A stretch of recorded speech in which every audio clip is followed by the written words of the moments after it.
ও তো কাফের, উনি তো কাফের। উনি কি বলেছে? বলেছে আমার আব্বাস সিদ্দিকী, উনি কি বলেছে? আমার নামে দরুদ না পড়লে তার ইমান থাকবে না, নামাজ থাকবে না। কিভাবে বলে উনি? উনি কি ফতোয়া দেওয়ার মাস্টার তৈরি হয়েছে? উনি কি আল্লাহ খোদা হয়েছে নাকি? কাফের, ওনারা সব কাফের। আমি বলছি তো অন দ্য ক্যামেরা স্পট, আমি পিরিজাদা সাহাদ বিন আলী। মুনাফেক ওনারা একটা একটা। মুসলিম সমাজ সম্প্রদায়ের মানুষদেরকে নিয়ে বিভাজন করার চেষ্টা করছে।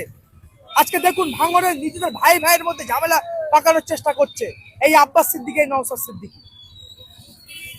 সুতরাং ভাঙড়ের মানুষ বুঝতে পেরেছে এই ফাঁদে আর পা দেবে না। 5টা বছর ভাঙড়কে অশান্তি করার চেষ্টা করেছে, অশান্তি করে বিভিন্ন কোনো উন্নয়নও করেনি ভাঙড়ের মানুষ।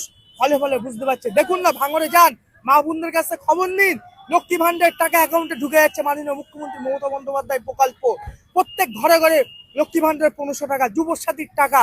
মমতা বন্দ্যোপাধ্যায় যে উন্নয়ন করেছে, মমতা বন্দ্যোপাধ্যায় যে কোনো প্রকল্প বললে শেষ হবে না।